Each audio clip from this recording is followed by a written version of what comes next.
Imagine opening a shrine and finding a statue of a creature with a long snout, tall square-topped ears, and a forked tail. This is Seth, the god of the desert, storms, and disorder.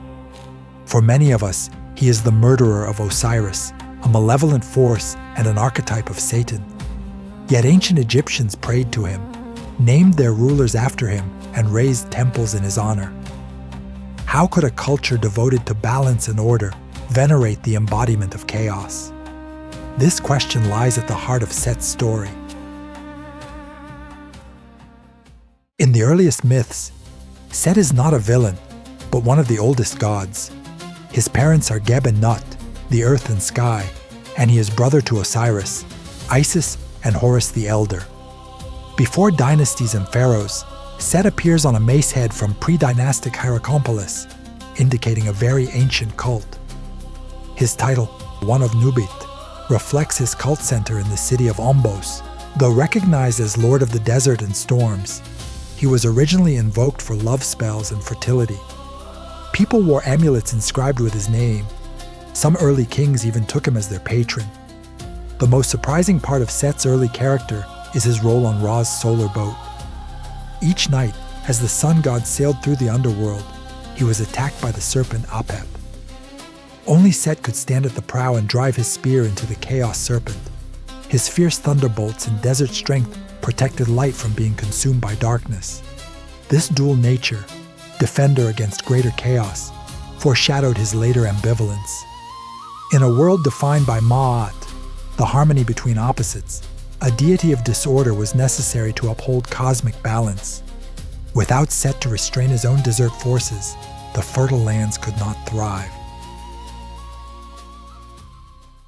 Around the Old Kingdom, Seth's image shifted. Myths now tell how he drowned or tricked his brother Osiris, hacked the body into pieces, and seized the throne. Isis reassembled Osiris and conceived a son, Horus the Younger. The subsequent trial, known as the Contendings of Horus and Seth, pitted the Avenger Horus against his murderous uncle. In some versions, Seth sexually assaults Horus. In others, the gods force them to race or present legal arguments.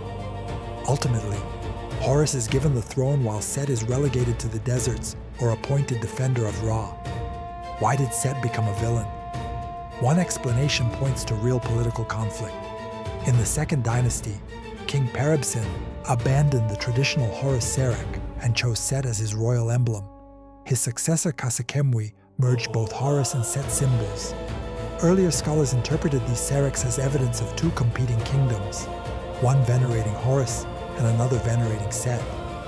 Later, the idea of political rivalry was discarded, but the iconography shows an early tension that may have fueled mythological rivalry. As the Osiris cult grew, Horus became the model king and Seth the usurper. Egyptian values of order and legitimacy demanded a villain, and Seth's association with the wilderness made him the perfect foil. Over time, he absorbed the roles of storm, disorder, and foreignness, aspects Egyptians feared. The Hyksos invasion of the Second Intermediate Period transformed Seth yet again. These Asiatic rulers identified him with their own storm god Baal and revered him exclusively. King Apophis, a Hyksos pharaoh, declared Seth his only lord. When native Theban kings expelled the Hyksos, they continued some of their religious practices, including Seth worship. In the New Kingdom, several Ramesside kings took names that honored the desert god: Seti I, Seti II, Man of Set, and Setnacht, victorious is Seth. Pharaoh Ramesses II ordered the erection of the year 400 stela, depicting himself offering wine to Seth and commemorating 400 years of his rule. These acts were not casual piety, but deliberate propaganda. The pharaohs used Seth to legitimize their claims, associate themselves with a powerful protector, and connect with the Eastern Delta's heritage. Seth was now the god of the desert frontier, storms and foreigners. Aligning with him projected strength against external enemies. Yet political fortunes shift.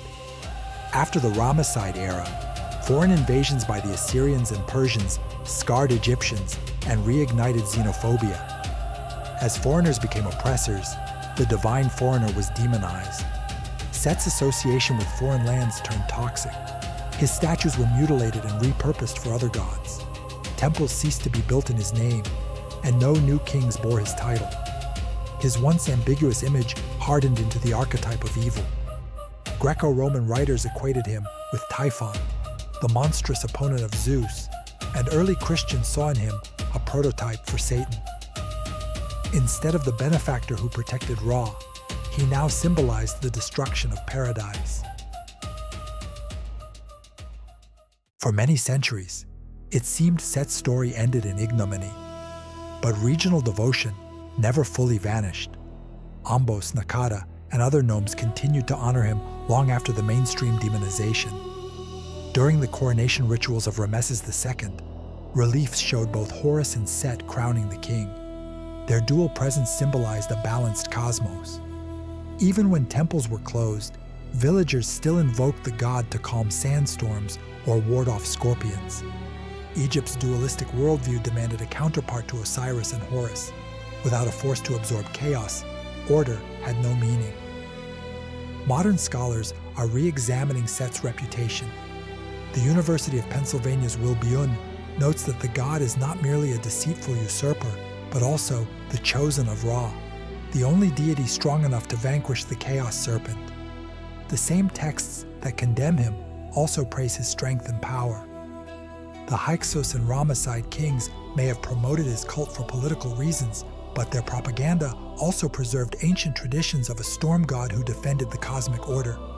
So, why did Egyptians worship a villain? Because Set was never simply a villain. He was the desert wind that dried the floodplains but also cleared the skies. The chaos that threatened the world, yet fought greater darkness. The foreigner who threatened the nation, but also guarded its frontiers. His worship reveals an understanding that life depends on balancing opposites. Even in demonization, his regional cults preserved the memory of a complex god. Today, exploring Set's secret worship teaches us that the line between chaos and order is thin, and that societies often demonize what they cannot fully understand.